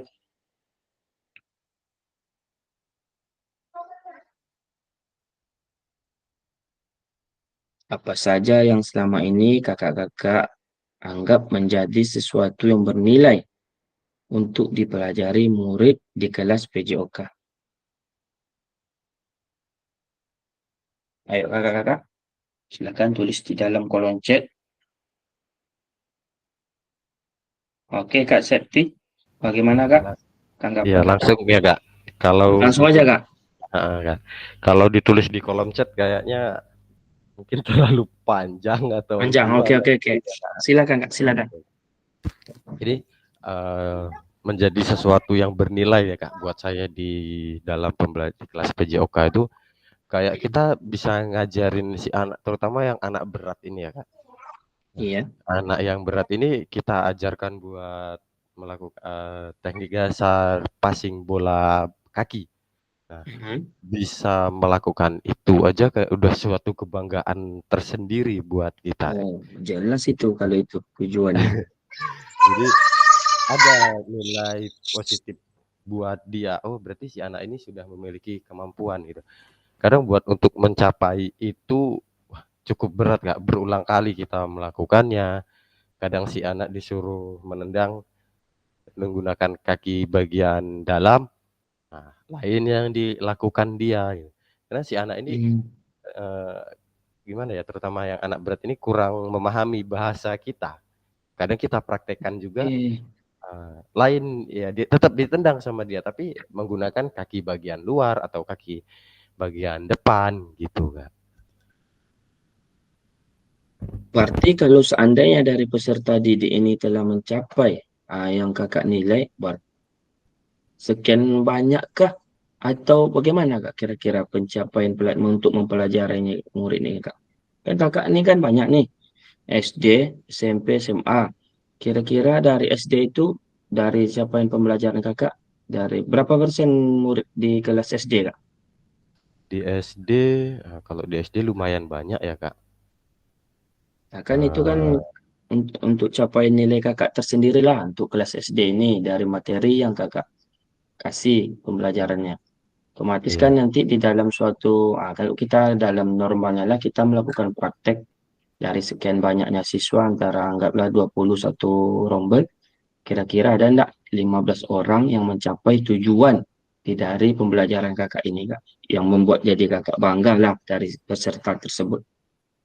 kalau ke segitu terlalu banyak mungkin ya Kak. Mungkin bisa antara 10-an ya Kak, sekitar 10 peserta didik yang bisa mencapai materi dalam satu kali pertemuan. Karena dalam kami ini kan semua peserta, seluruh keseluruhan dalam satu sekolah itu peserta didik sekitar 40. Tapi Iya, yang aktif itu mungkin sekitar 20 atau 25 gitu Kak. itu. Jadi kalau dalam proses pembelajaran, pas di jam PJOK, jadi kadang, Hmm. yang terutama yang anak-anak ringan itu, nah itu kadang jarang masuk, kalau untuk mengejar ke materi itu banyak tertinggal gitu Kak. Kadang yang sering aktif, Iya. yang anak berat, yang rumahnya dekat dekat dengan sekolah. Nah kalau yang anak berat itu cukup berat juga kita untuk mengajarkannya. Apalagi dia bahasa kita itu sulit dia mengerti. Kita praktekkan juga kadang masih belum bisa si anak ini. Kalau apalagi ditambah mood dia yang nggak membaik, kita suruh diam dia berdiri, nah itu udah nggak akan mungkin bisa itu Kak, udah lari tak kemana-mana gitu. Nah itu, gitu Kak. Oke. Berarti itu kak, yang kalau seandainya kakak dalam pengajar atau pembelajaran, kan SD SMP itu kan digabung kan kak? Iya Digabung Kak, kan ya? iya Kak. Digabung. Jadi nanti pas melakukan, anggaplah sekarang kita melakukan keterampilan, praktek keterampilan.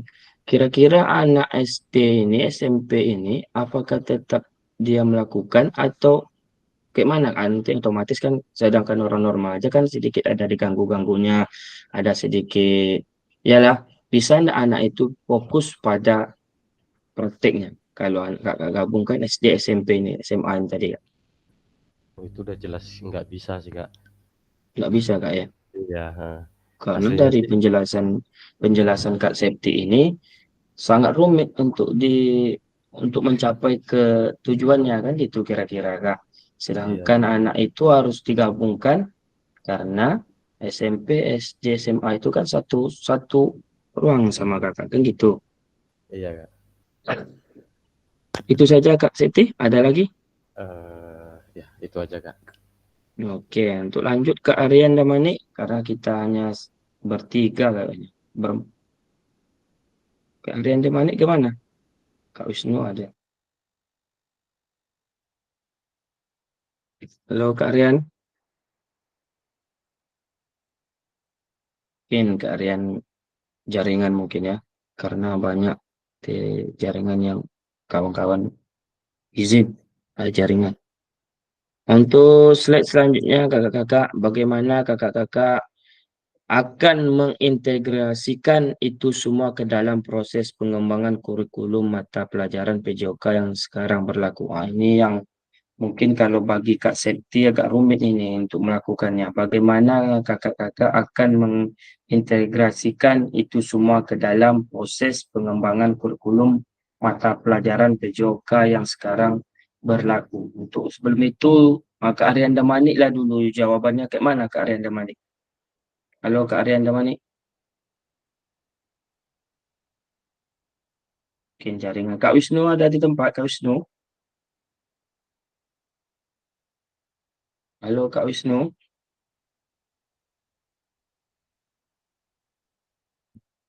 Oke, ini Kakak Septi kembali, Kakak Septi lagi Kak.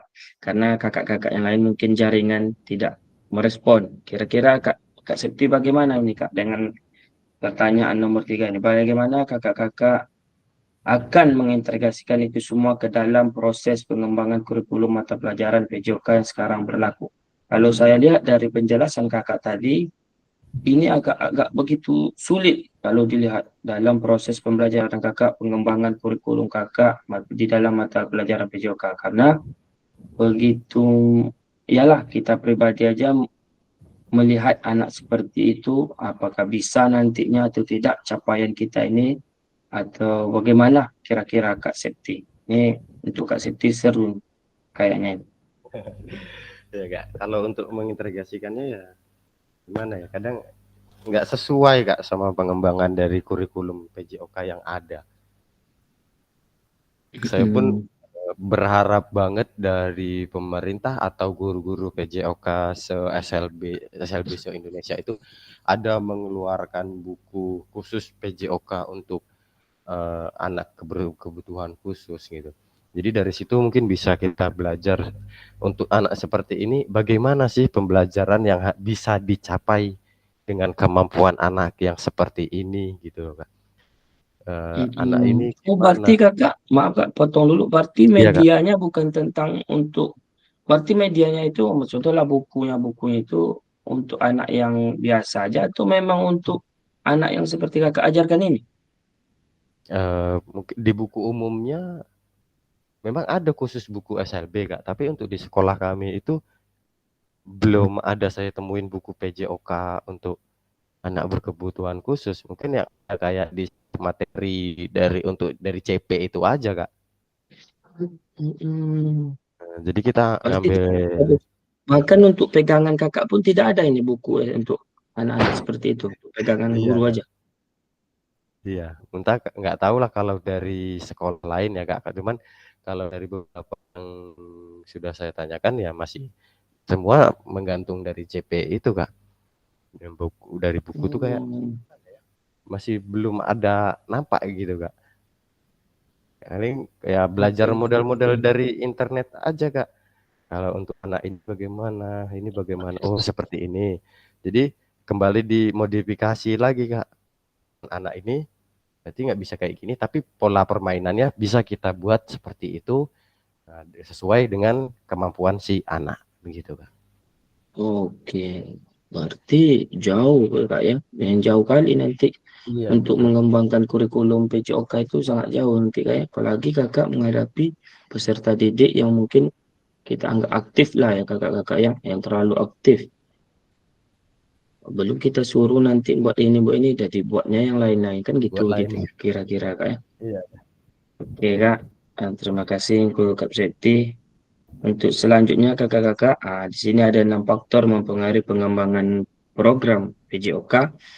Yang pertama, kebutuhan dan karakteristik peserta didik, konteks masyarakat, waktu, alokasi jam pelajaran, cakupan dan tahapan teknologi. Di sini mungkin sudah kita pelajari di setiap kita melakukan pembelajaran PJOK kakak-kakak semuanya. Yang pertama, kebutuhan dan karakteristik peserta didik. Tentulah wajar harus kita tengok dulu kebutuhannya seperti apa, karakter anak peserta didik seperti apa, apakah dengan pembelajaran ini bisa atau kita modifikasi seperti yang disampaikan kakak-kakak tadi, apakah dengan modifikasi atau mengikuti buku atau yang lain yang telah disediakan oleh pemerintah. Yang kedua, konteks masyarakat. Di sini mungkin konteks masyarakat ini kita harus bekerja sama juga dengan masyarakat setempat atau masyarakat di dalam lingkungan sekolah kita. Waktu, ini alokasi waktu kita, jam pelajaran kita yang terakhir, yang cakupan dan tahapan di setiap pembelajaran kita. Yang terakhir teknologi. Di sini teknologi seperti yang kakak-kakak sampaikan tadi, Kak Septi mengatakan sebelum mengajar itu ada yang 6 faktor yang pengembangan program PJOK itu kita lihat dulu teknologinya apa yang harus kita pakai, Bahkan Kak Septi sudah menggunakan teknologi supaya mengajar anak seperti ini seperti apa. Mungkin di dunia-dunia maya, ini adalah yang pertama teknologi. Yang selanjutnya kakak-kakak, di sini tadi aktivitas 3, karakteristik utama kurikulum Merdeka dan artikulasi Ki Hajar Dewantara dalam pendidikan nasional. Oke kakak, kita lanjut. Menurut Bapak kakak-kakak, kunci apa yang berulang kali kita bahas dalam mengembangkan kurikulum PJOK? Ayo kakak-kakak semuanya, menurut kakak-kakak, kata kunci apa yang berulang kali kita telah bahas dalam mengembangkan kurikulum PJOK? Ditulis di dalam kolom chat aja kakak-kakak ya. Kak Septi, Kak Arenda Mani, Kak Wisnu, silakan ketik di dalam kolom chat. Menurut kakak-kakak, kata kunci apa yang berulang kali kita telah bahas dalam mengembangkan kurikulum PJOK?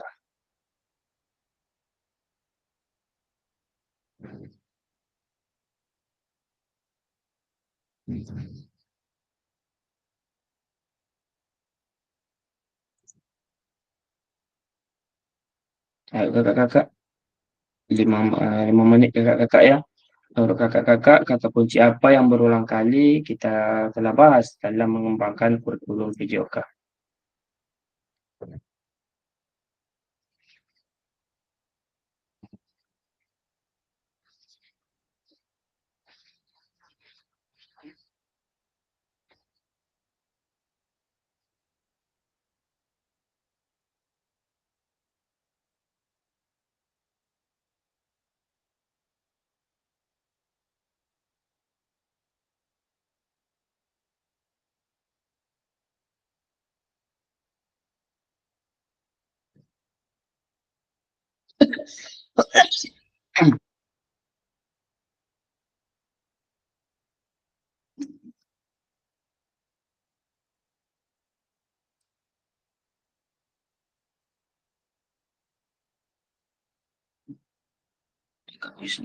Kak Septi, pengembangan tentang kurikulum. Oke, pengembangan tentang kurikulum itu sangatlah pasti dalam pelajaran kita ya Kakak Wisnu ya.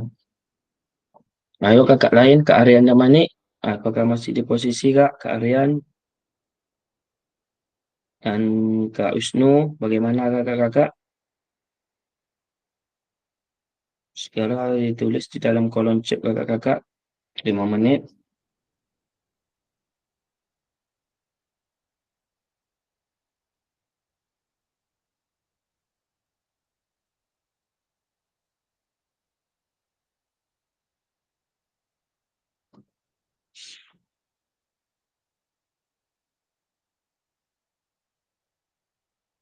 Ayo kakak-kakak semuanya.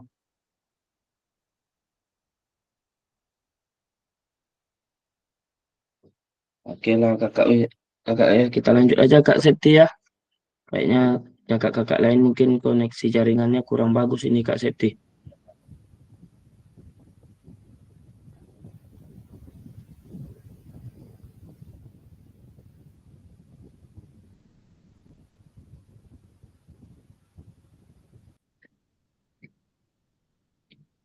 Oke, ini kakak-kakak ya, mari kita diskusikan pemikiran Ki Hajar Dewantara secara lebih jauh dan mengkaitkan dengan karakteristik kurikulum Merdeka. Di sini ada kita nanti pembahasannya tentang kurikulum Merdeka juga ya kakak-kakak ya. Ki Hajar Dewantara menggarisbawahi bahwa maksud pendidikan adalah menuntun segala kodrat yang ada pada anak-anak agar mereka dapat mencapai keselamatan kebahagiaan yang setinggi-tingginya sebaik-baiknya manusia maupun sebagai anggota masyarakat. Oleh sebab itu, pendidik itu hanya dapat menuntun tumbuh atau hidupnya kekuatan kodrat yang ada pada anak-anak agar dapat memperbaiki lakunya bukan dasarnya, hidup dan tumbuhnya kekuatan kodrat anak. Kira-kira bagaimana tanggapan Kak Septi tentang penjelasan Dewantara ini Kak Septi?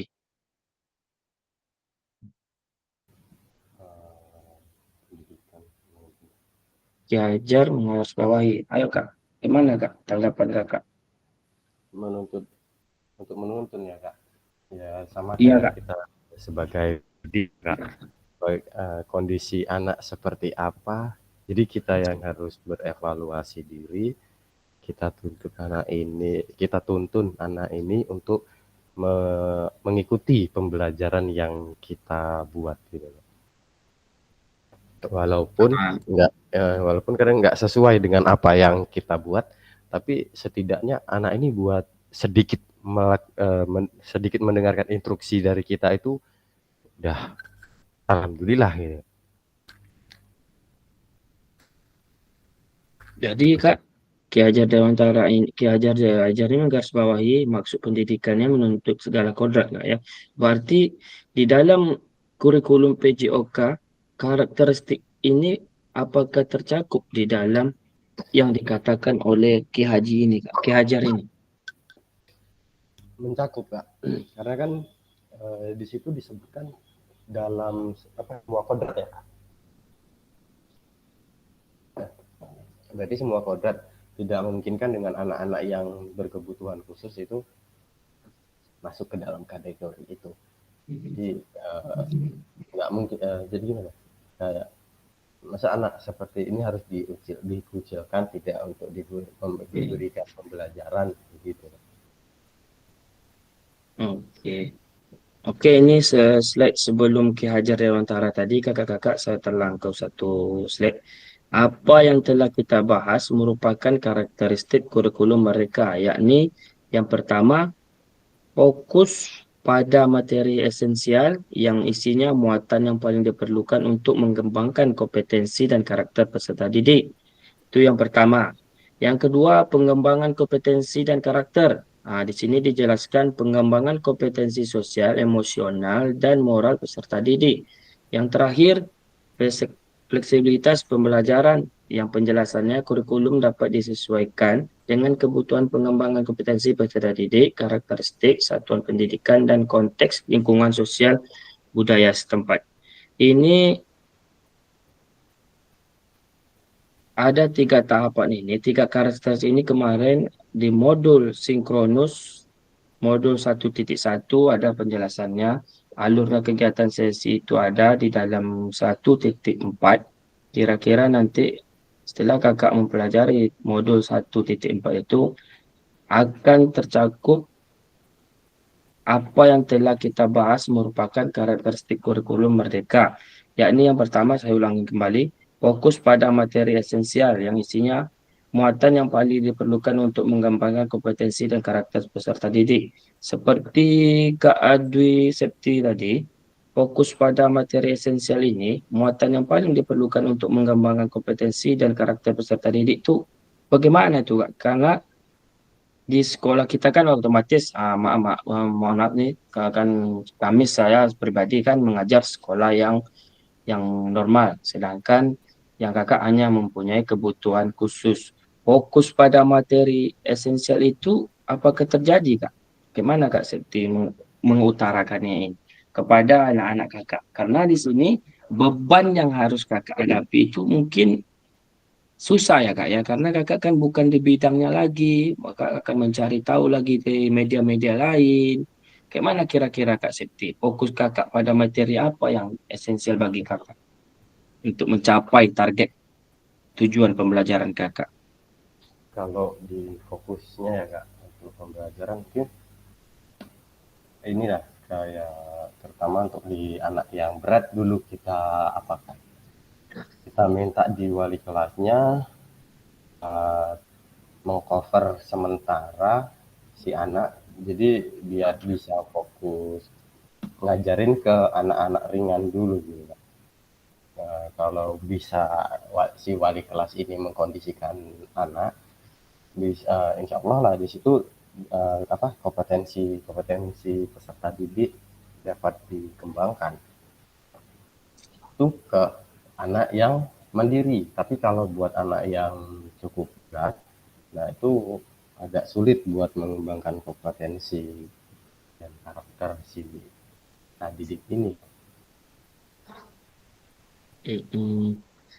Oh, Berarti Kak, untuk yang keduanya pengembangan kompetensi dan karakter, ini kan di dalam kurikulum kita PJOK itu kan ada tuh Kak pengembangan kompetensi sosial emosinya dan moral peserta didik. Itu apa dampaknya Kak setelah Kakak mengembangkan kompetensi sosial itu emosional dan moral kepada peserta didik? Ada enggak selama Kakak mengayomi peserta didik ini perubahannya atau emosionalnya kepada kakak, sosialnya kepada masyarakat, kepada guru, termasuk kepada kakak sendiri, kakak Septi? Ada ya Kak, sedikit banyak itu ada di beberapa anak yang menyangkut ya, contoh ke emosional peserta.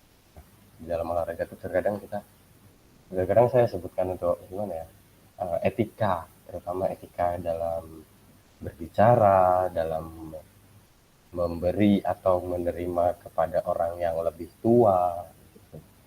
Jadi secara tidak langsung dalam materi pembelajaran olahraga itu diselipkan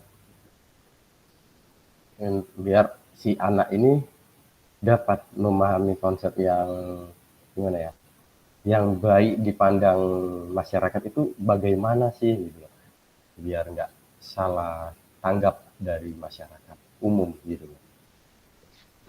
Oke, berarti untuk kakak pribadi aja mungkin agak takut juga kak ya dengan sosial mereka kepada orang-orang yang belum memahami lah tentang kebutuhan mereka. Yang kedua emosionalnya, moral pesertanya. Karena kan orang anak-anak seperti ini kan takutnya nanti kelebihan dari aktifnya kan ada seperti itu anak-anak itu kakak. Berarti kalau seandainya nanti emosionalnya katakanlah emosionalnya kepada kakak sendirilah, walau itu dalam emosional senang atau dari dalam nangis atau ke mana lah, bagaimana tanggapan kakak itu? Karena kan yang sering berhadapan dengan anak-anak ini kakak, apalagi Iya, yang orang awam nanti bagaimana ya, kok kayak gini anak ini, kok kayak gini, otomatis beda lagi segi pemandangan orang-orang lain. Bagaimana kak? kadang Karena di sini, oke kak lanjut kak. tanggapan masyarakat kepada sekolah luar biasa ini gimana ya? Ada yang menilai positif, ada juga yang menilai negatif gitu Kak. Bahkan ada juga yang menyebutkan SLB ini sekolahnya orang gila. Oh, ada Jadi juga, ini bukan seperti itu kak. ada Kak, ada yang menyebutkan seperti itu. Jadi kalau di saya pribadi yang dengar seperti itu, mungkin kalau secara langsung mereka mengatakan kepada saya, ya saya berikan arahan, enggak loh Bu, Pak, enggak semua anak yang ada di SLB itu enggak seperti itu. Anak itu enggak gila, anak itu tuh memiliki kekurangan. Anak itu berkebutuhan khusus yang harus kita ayomi. Enggak bisa dikatakan seperti itu. Yang mungkin ada beberapa anak-anak yang hyperaktif di jam sebelum memulai pembelajaran kan baris. Nah di saat itu yang kabur-kabur, yang lari keluar pagar. Nah, dari situ mungkin penilaian masyarakat agak lain ke SLB.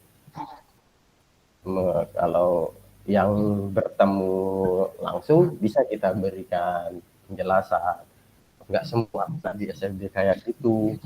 Ada juga yang bisa berprestasi, ada juga yang memang benar-benar nggak bisa. Nah itu tergantung kemampuan si anak. Bukan berarti anak itu gila. Oke. Tapi ada juga orang yang bertanggapan seperti itu kak ya, mengatakan anak yang memiliki kekurangan seperti itu menganggapnya sebagai gila kak ya. Iya nggak ada Kak. Jadi kadang kalau dengar itu tuh ya sakit hati sih Kak, walaupun Iya, mana ya. itu orang tuh yang tak ngerti atau dia yang tak bisa menilai yang mana yang gila, yang mana yang memiliki kekurangan ya kakak kan? Iya Kak. Gitu. Jadi orang itu Oke, minim pemahaman mungkin Kak. Karena gimana ya, oke, oke. awam banget gitu loh Kak SLB ini, dunia SLB ini buat mereka. Mm-mm. Oke kak, terima kasih untuk pengembangan kompetensi dan karakter karena kalau dilihat dari penjelasan Kak Septi ini sangat sangat susah pengembangan potensi sosial emosi dan moral peserta didik ini kan mempunyai, ialah kita aja yang sebelum kita membuat kurikulum atau membuat capaiannya harus sosial emosional kita dulu kepada peserta didik. Bagaimana kata kakak kan menghadapi peserta didik seperti ini.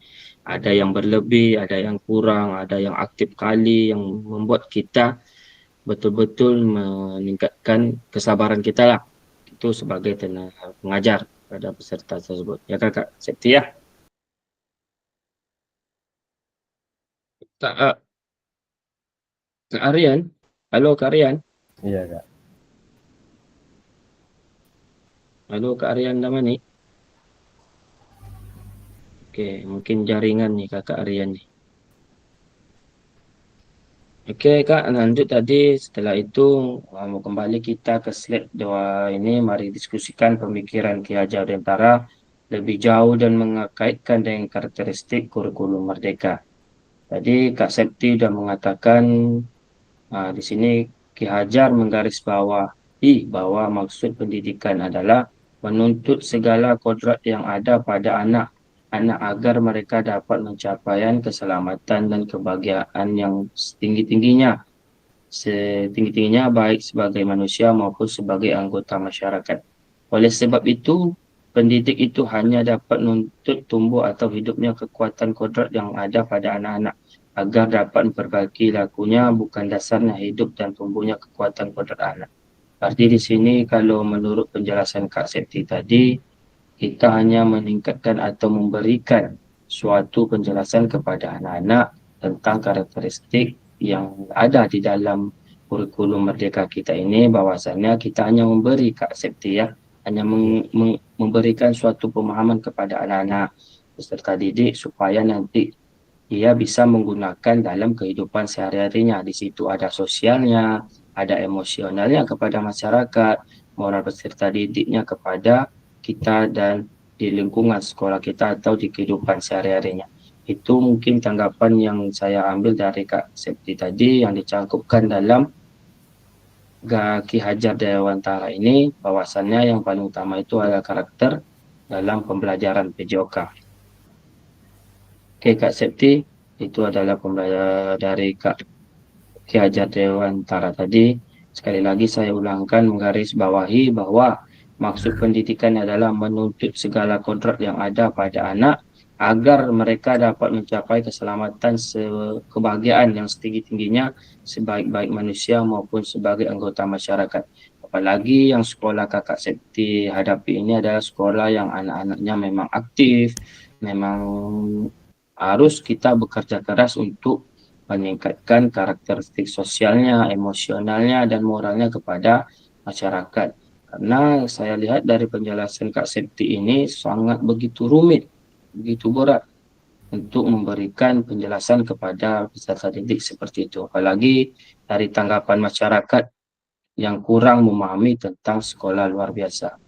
Oke Kak Septi, kita lanjut pada akhir sesi ini. Yang pertama, kakak-kakak peserta dapat memahami 3 utama kurikulum Merdeka serta berkaitan dengan prinsip pemikiran Ki Hajar Dewantara. Itu yang tadi Kakak Septi dan kakak-kakak semuanya dan telah mengatakan 3 karakteristik utama kurikulum. Yang kedua, peserta mampu memahami pengembangan kurikulum PJOK yang telah kakak jelaskan tadi secara resen. Yang terakhir, peserta mampu memahami penyusunan program yang berkualitas dengan backward. Jadi nanti kakak-kakak di sini dituntut atau diberikan suatu pembelajaran atau materi bahwasannya nanti pembuatan penyusunan program PJOK itu yang menggunakan desain backward itu mulailah dari sekarang atau selanjutnya nanti setelah kita memahami tentang desain backward. Yang pertama kita harus capai dulu tujuan target penilaian akhirnya, baru nanti kita turun ke bawah pertanyaan asesmen, baru nanti tujuan pembelajaran yang terakhir. Oke kakak-kakak, oke itu adalah sesi terakhir. Terima kasih untuk kakak-kakak yang telah hadir pada sore hari ini, walaupun banyak yang mungkin jaringan atau tempat, karena tadi ada alasan dari Kak Adelina, ada kilat atau petir yang takut karena bahwasannya kemarin katanya ada yang terkena sambar petir. Untuk Kak Mesti pun jaringan hilang, Kak Rizal pun hilang. Oke Kak, Kak Septi, Iya Kak. oke. Untuk itu ada sedikit nih Kak, untuk pertanyaan sedikit, ada 2 menit. Di sini, nah yang nomor 3 ini penjelasannya Kakak, nomor 3, nomor 2, peserta mampu memahami pengembangan kurikulum PJOK. Bagaimana Kak untuk selanjutnya, apakah bisa kita lakukan dengan background design yang ada tugas-tugas di LMS nanti Kakak Septi? Insya Allah bisa Kak. Insya Allah nanti diusahakan karena nanti penilaian-penilaian ini akan ada nanti untuk Kak Septi ada ujian akhirnya. Ya kakak ujian awal, ujian akhir. Oke kakak ya. Oke Kak Kak, Septi. ya, Kak. Izin Ya Kak. bertanya Ya. muka PKG besok ini Kak. Tunggu dulu Kak ya. Kita stop dulu present kita dulu Kak ya. Oh siap Kak. Oke, tunggu bentar Kak ya. Nggak direkam foto dulu Kak. Foto dulu Kak, foto dulu. Foto dulu. Nggak muncul kameranya. Oke Kak. Oke. Untuk kakak Rianda Manik mungkin dia tidak di tempat nih Kak. Iya Kak, sepertinya begitu Kak. Oke Kak, lanjut. Benar, Kak.